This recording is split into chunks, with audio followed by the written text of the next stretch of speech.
Assalamualaikum warahmatullahi wabarakatuh.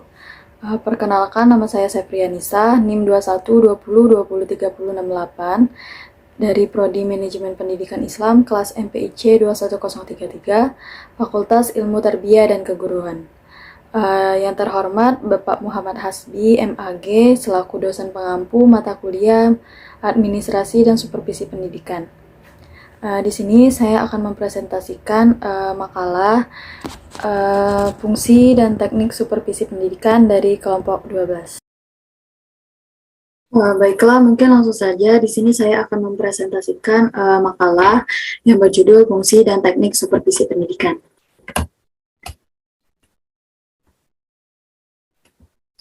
Yang pertama, pengertian supervisi pendidikan. Pengertian supervisi pendidikan secara umum adalah suatu aktivitas pembinaan yang merencanakan untuk membantu para guru dan pegawai sekolah dalam melakukan pekerjaan mereka secara efektif. Selanjutnya, pengertian supervisi pendidikan menurut beberapa pendapat para ahli. Yang pertama, Goodcarter. Goodcarter memberi pengertian supervisi adalah usaha dari petugas-petugas sekolah dalam memimpin guru-guru dan petugas lainnya dalam memperbaiki pengajaran, termasuk menstimulir, menyeleksi pertumbuhan jabatan dan perkembangan guru-guru dalam merevisi tujuan-tujuan pendidikan, bahan-bahan pengajaran dan metode mengajar, dan evaluasi pengajaran. Yang kedua, menurut Boardman. Boardman menyebutkan supervisi adalah salah satu usaha menstimulir, mengkoordinir, dan membimbing secara kontinu pertumbuhan guru-guru di sekolah, baik secara individual maupun secara kolektif, agar lebih mengerti dan lebih efektif dalam mewujudkan seluruh fungsi pengajaran. Selanjutnya, fungsi supervisi pendidikan. Fungsi supervisi pendidikan ini ada 3. Yang pertama, meningkatkan mutu proses dan hasil pembelajaran. Mutu proses tercermin dari suasana pembelajaran yang sehat, dinamis, produktif, kreatif, adaptif, ekonomis, menyenangkan, dan sebagainya.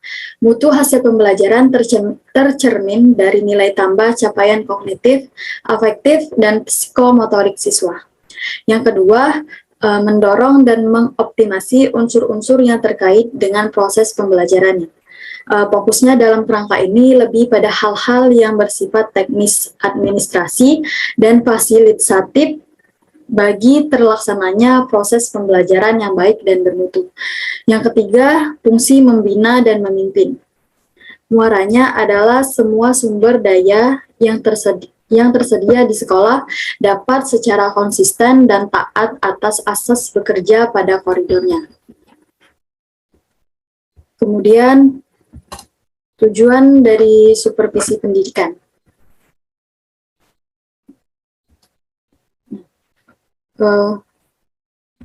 Tujuan dari supervisi pendidikan ini ada 5. Yang pertama, untuk menyadari tujuan pendidikan di sekolah, mengerti kebutuhan masalah siswa, melaksanakan kepemimpinan yang efektif, menemukan kemampuan dan kelebihan guru, serta membantu meningkatkan kemampuan guru.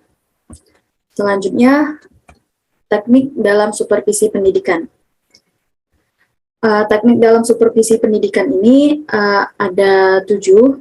Yang pertama, teknik supervisi yang bersifat kelompok. Teknik supervisi yang bersifat kelompok ialah teknik supervisi yang dilaksanakan dalam pembinaan guru secara bersama-sama oleh supervisor dengan sejumlah guru dalam satu kelompok.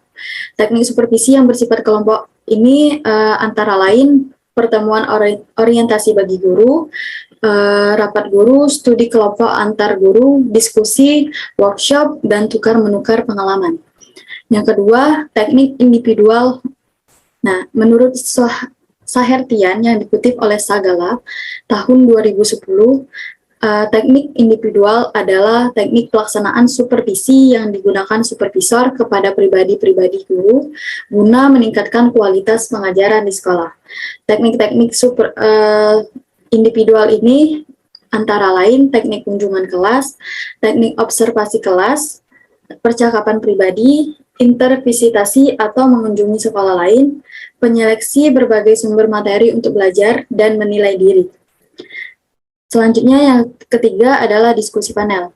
Teknik ini dilakukan di hadapan guru oleh para pakar dari bermacam sudut ilmu dan pengalaman terhadap suatu masalah yang telah ditetapkan. Mereka akan melihat suatu masalah itu sesuai dengan pandangan ilmu dan pengalaman masing-masing sehingga guru dapat masukan yang sangat lengkap dalam menghadapi atau memecahkan suatu masalah. Yang keempat, seminar. Seminar adalah suatu rangkaian kajian yang diikuti oleh suatu kelompok untuk mendiskusikan, membahas, dan memperdebatkan suatu masalah yang berhubungan dengan topik.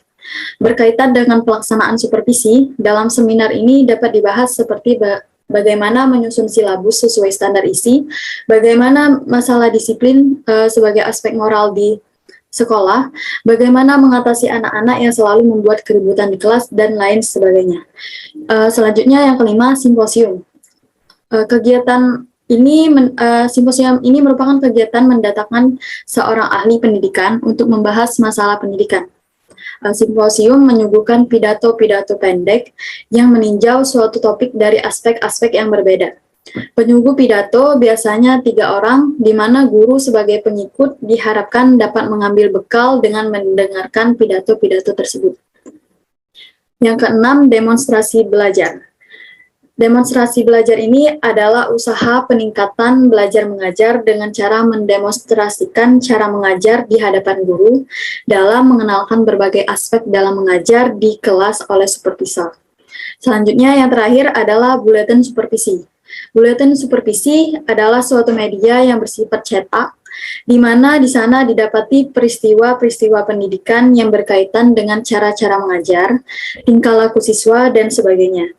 Diharapkan ini dapat membantu guru untuk menjadi lebih baik.